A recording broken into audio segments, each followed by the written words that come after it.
Buenas a todos, bienvenidos una vez más a una nueva edición de Eurasia 1945. Soy Rubén y hoy vamos a hablar de una curiosa batalla entre chinos y mongoles y no me he equivocado de época ni estoy en el segmento de la Edad Media del canal, pues me refiero claramente a la Segunda Guerra Mundial. De hecho, este tema es a petición de uno de mis suscriptores, el cual es de los más antiguos del canal prácticamente desde su fundación, y hablo de Adrián Chávez, al que mando, amigo, un saludo. Y dicho esto, vamos con los tataranietos lejanos de Gengis Khan, pero en el desierto de Ordos y en el año 1943.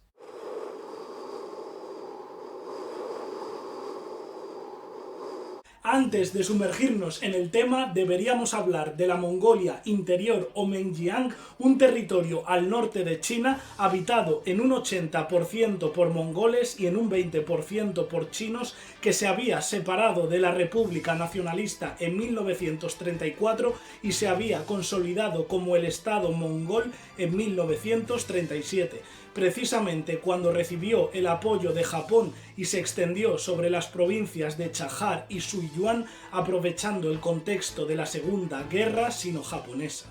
La Mongolia Interior ubicó su capital en Kalgan y estuvo al frente del príncipe Denchundongrov en calidad de jefe del Estado, quien logró erigir un ejército de 20.400 efectivos repartidos en 8 divisiones de caballería que combinaban armas antiguas como espadas o lanzas con otras modernas, entre las que había ametralladoras, artillería y hasta una pequeña aviación.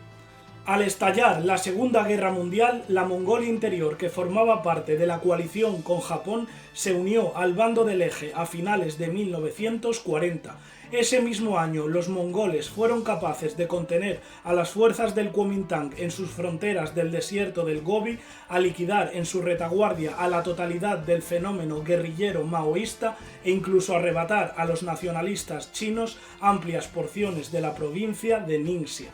Gracias al papel militar jugado por los socios mongoles en la vertiente norte del frente de China y al apoyo popular de los autóctonos a su causa, el imperio japonés disfrutó posiblemente del que fue el mayor alivio de la contienda, pues no precisó de tener que dejar fuerzas de ocupación salvo una diminuta guarnición, permitiéndose liberar a la mayor parte de sus divisiones en la zona para atender otros teatros. Una vez situados en contexto, nos trasladaremos al año 1943 y más en concreto al 23 de marzo, cuando tuvo lugar el llamado incidente de Jekeyu. Jekeyu era una ciudad mongola fronteriza con Ningxia que inesperadamente fue asaltada por un gran contingente del Kuomintang formado por la 7ª División de Caballería y la 29 División de Infantería bajo el mando del general chino Chen Changye. Como el enclave carecía de escasa importancia,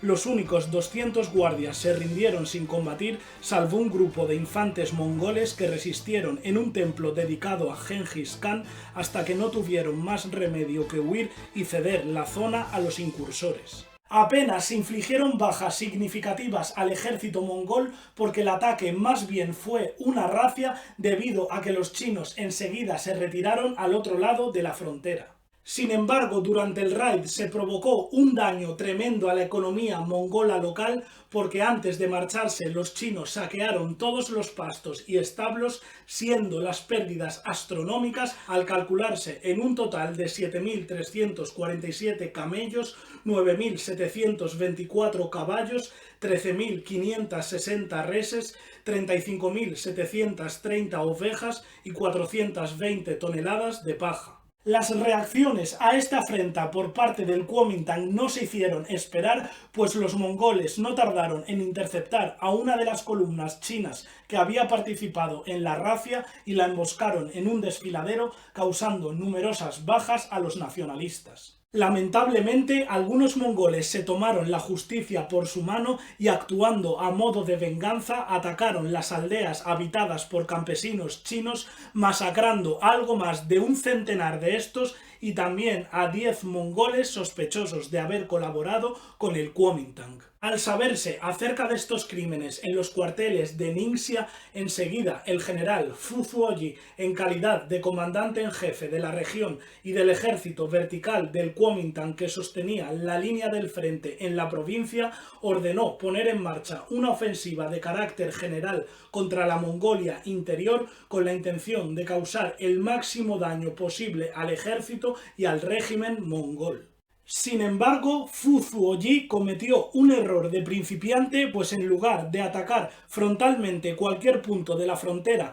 como por ejemplo objetivos importantes a nivel estratégico como Linge, Guyuan o Beilejin, en su lugar optó por efectuar una peligrosa maniobra de flanqueo desde el sur para atravesar el hostil desierto de Ordos y caer sobre la retaguardia mongola. Aunque de salir bien el plan se podría obtener una victoria decisiva, Fu Zuoyi no tuvo en cuenta los siguientes inconvenientes. 1. En el desierto de Ordos hacía una temperatura de más de 50 grados. 2. El entorno era una kilométrica extensión de arena donde apenas había agua salvo unos pocos pozos.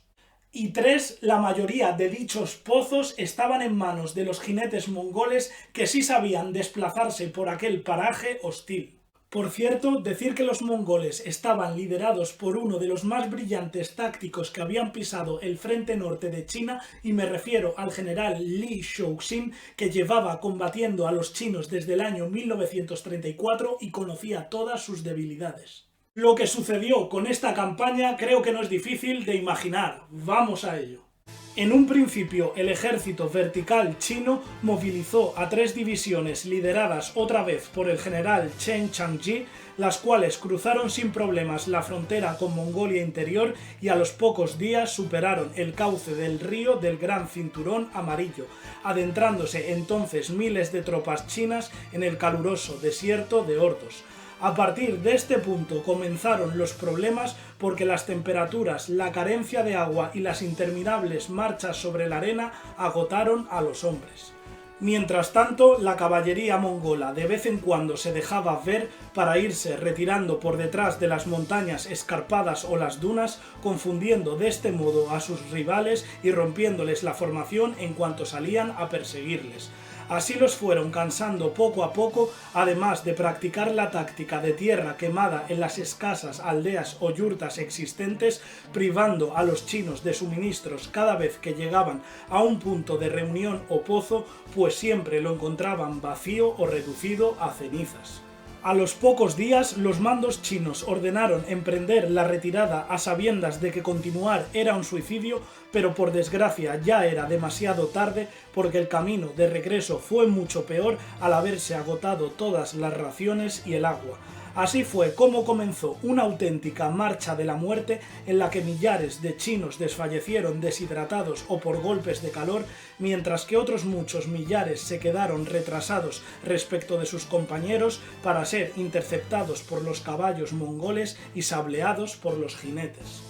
Al alcanzar los límites de Ningxia a finales de la primavera del año 1943, de las 3 divisiones chinas que habían partido, tan solo volvieron unos pocos grupos aislados de supervivientes que se contaban en unas pocas decenas, entre ellos, curiosamente, el general Chen Changji. Teniendo en cuenta que cada división del Kuomintang tenía más o menos unos 10.000 hombres y son destruidas 3 divisiones en el desierto de Ordos, estaríamos perfectamente hablando de entre 25.000 y 30.000 bajas chinas, contando a muertos y prisioneros, todo un desastre. Tal fue la magnitud de la catástrofe que el ejército vertical chino ya no pudo llevar a cabo ninguna operación sobre el desierto del Gobi durante el resto de la Segunda Guerra Mundial. Es más, solo pasó a la ofensiva en agosto de 1945, cuando se produjo la intervención de la Unión Soviética y el ataque desde el norte del Ejército Rojo.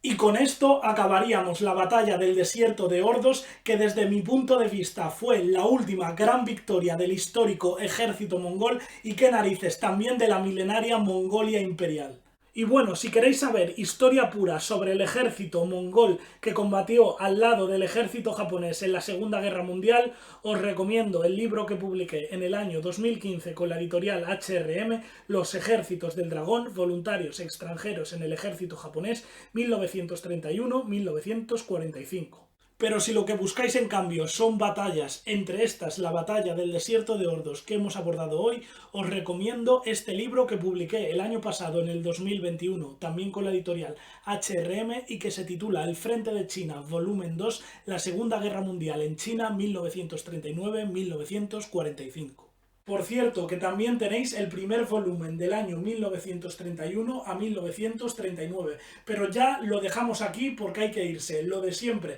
invitaros a suscribiros a este canal, a darle a like, a dejar vuestro comentario y sobre todo a visitar mi página web www.eurasia1945.com. Adiós.